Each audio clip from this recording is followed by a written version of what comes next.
아하방은 갈멜산에서 엘리야가 행한 모든 일들을 자신의 아내인 이세벨에게 다 이야기를 했죠. 그러자 이세벨은 엘리야에게 사람을 보내서 죽이겠다고 협박을 했습니다. 그 협박을 들은 엘리야는 두려워서 도망하여 광야 로뎀 나무 아래에서 잠이 들었습니다. 그 영혼이 심히 지쳐 있었던 것입니다. 엘리야는 깊은 영적인 침체에 빠져 있었지만 하나님께서 그를 찾아가셔서 회복시켜 주셨습니다. 우리가 세상의 소리에 귀를 기울일 때에 영적인 침체가 온다고 했습니다.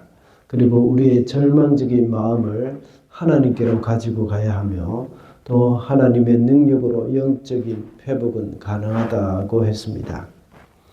엘리야는 천사가 준 음식을 먹고 힘을 얻어서 40주야를 걸어서 호렙산까지 갔습니다. 호렙산의 한 굴에 머물러 있을 때에 하나님이 낙심해 있는 그 엘리야를 찾아왔습니다. 하나님의 말씀을 따라 엘리야는 하나님의 산에 섰죠. 거기서 하나님은 세미한 음성으로 찾아오셔서 엘리야에게 사명을 주셨습니다. 엘리야의 사명이 무엇입니까? 바로 하사엘에게 기름을 부어서 아람 왕으로 세우는 일과 또 예후에게 기름을 부어서 이스라엘의 왕으로 세우는 일, 그리고 또 한 가지는 엘리사에게 기름을 부어서 자신의 후계자로 삼는 것이었습니다. 엘리야의 이런 마지막 사명은 무엇인가 하면 바로 사람을 세우는 것이었습니다. 하나님은 낙심한 엘리야를 찾아오신 것 같이 우리도 역시 시련에 빠져 있다고 해서 하나님은 우리를 버리지 않으십니다. 찾아오십니다. 그래서 다시 일어서게 만들어 주시는 것이죠. 우리는 이 말씀을 통해서 하나님이 회복시켜 주시는 방법이 어떤 것인지를 알 수가 있습니다. 먼저 하나님은 우리를 회복시키기 위해서 먼저 우리를 찾아오십니다. 하나님은 낙심해 있는 우리를 다시 일으켜 주시기 위해서 항상 먼저 우리를 찾아오시는 것이죠. 9절을 읽어보겠습니다. 엘리야는 거기에 있는 동굴에 이르러 거기에서 밤을 지냈다. 그때에 주님께서 그에게 말씀하셨다. 엘리야야, 너는 여기에서 무엇을 하고 있느냐? 엘리야는 호렙산의 한 동굴에 이르렀습니다. 거기에서 밤을 지냈죠. 엘리야는 마음이 아주 낙심되어 있었습니다. 그가 갈멜산에서의 영적 대결에서 승리하고 바알의 제사장들을 모두 죽였습니다. 그러나 이스라엘의 영적인 상황은 달라진 것이 하나도 없었습니다.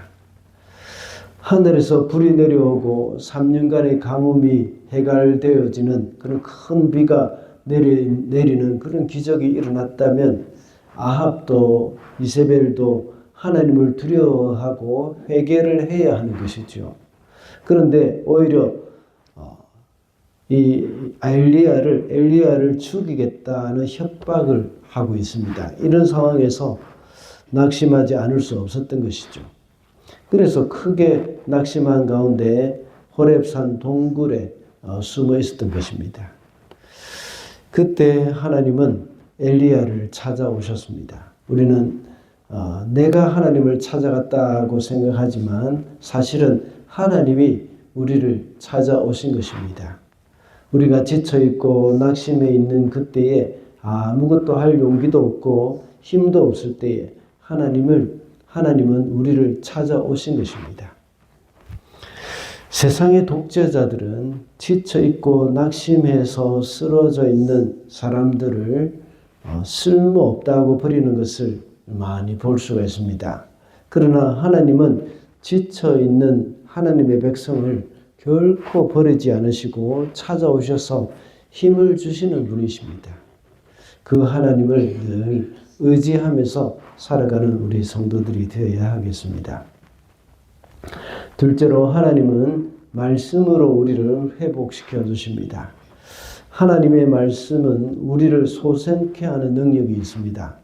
그 말씀으로 우리를 회복시켜 주시는 것이죠. 12절을 읽어보겠습니다.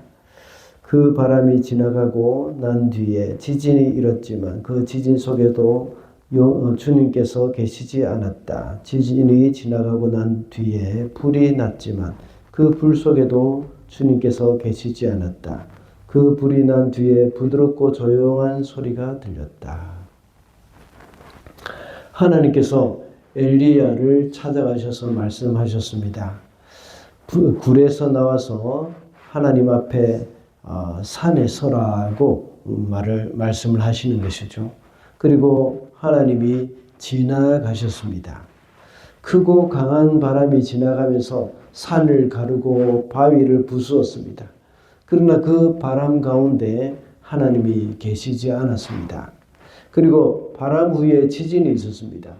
그리고 그 지진 가운데서도 역시 하나님이 계시지 않았죠. 또한 지진 후에 불이 있었는데 불 가운데도 하나님이 계시지 않았습니다. 그러더니 불 속에 세미한 음성이 있었는데 그 음성이 바로 하나님의 음성이었어요. 하나님이 임재하실 때에 많은 일들이 일어납니다. 사도행전에 보면 성령님의 임재가 있을 때 이와 비슷한 일이 있었습니다. 크고 강한 바람 같은 소리가 있었고 또 불의 혀가 갈라지는 그런 일도 있었습니다. 그리고 초대교회 성도들이 기도할 때에 땅이 진동하고 흔들렸다는 말씀도 있습니다. 그러나 더 중요한 것은 하나님의 말씀이 임하는 것입니다. 초자연적인 그 기적도 중요하지만 부드럽고 조용하게 말씀하시는 그 하나님의 음성을 더욱 소중히 우리는 여겨야 합니다. 시편 19편 7절에 보면 여호와의 율법은 완전하여 영혼을 소성시키시며 라고 말씀을 하고 있습니다. 하나님이 베푸시는 초자연적인 기적들도 좋지만 그보다 더 확실하고 완전한 것은 바로 하나님의 말씀입니다. 말씀은 우리의 영혼을 소성하게 해 주십니다. 우리가 지치고 낙심될 때에 하나님의 말씀을 보아야 하죠. 그것은 바로 신령하고 순전한 젖과 같은 그런 것이라고 베드로는 말씀을 하고 있습니다. 하나님의 말씀은 우리의 영혼의 양식과 같은 것이죠. 그래서 그 양식을 먹는 자들은 소성하게 되어서 하나님 앞에 새로운 힘을 얻게 됩니다. 우리는 늘 하나님의 말씀을 사모하며 살아야 하겠습니다.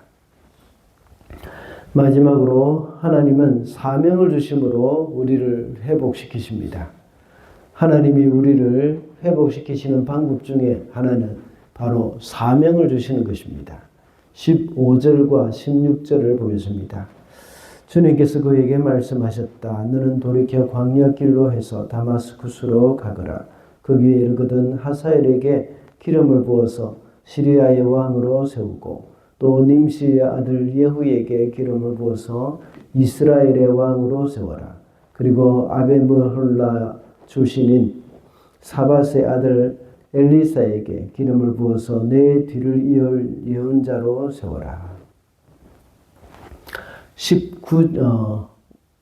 9절과 13절을 보면 하나님은 네가 여기서 무엇을 하느냐라고 두 번이나 이렇게 물으셨죠. 성경에 보면 하나님이 사람들에게 물으시는 장면이 종종 나옵니다. 그런데 그 하나님의 질문은 몰라서 사람에게 묻는 것이 아니라 하나님께서 뭔가를 깨우쳐 주시기 위한 질문을 하는 경우가 대부분이죠. 오늘 본문에서도 역시 엘리야가 무엇을 하는지 물으시는 묻는 그 물음은 몰라서 물으시는 것이 아닙니다. 여기서 무엇을 하느냐라고 물으시는 그 질문은 이 자리는 엘리야가 있을 자리가 아니라는 뜻입니다. 낙심해 있는 엘리야를 찾아가셔서 여기는 내가 있을 자리가 아니야 라고 말씀을 해주시는 그런 하나님의 말씀입니다. 엘리야가 있을 자리는 어디입니까?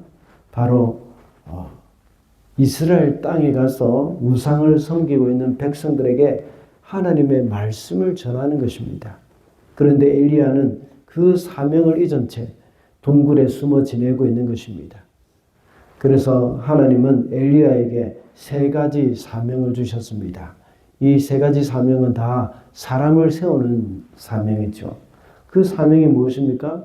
바로 아람 왕으로 하사엘을 세우고 이스라엘 왕으로 또 예후를 세우며 또 엘리야의 후계자로 엘리사를 세우는 사명입니다.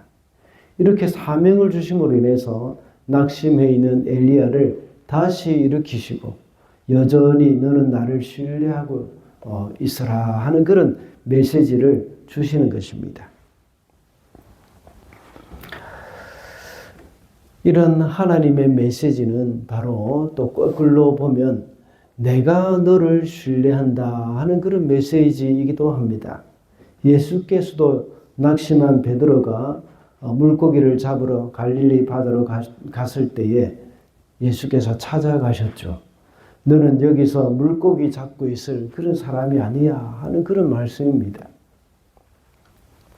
그리고 너는 내 양을 먹이라고 하면서 사명을 주셨습니다. 그렇게 하면서 과거에 처음 예수께서 베드로를 부르실 때에 내가 너를 사람을 낚는 어부가 되게 하겠다 하는 그런 말씀을 기억나게 해주시는 것입니다. 이렇게 할 때에 주님은 나는 너를 신뢰한다 하는 그런 메시지가 되는 겁니다.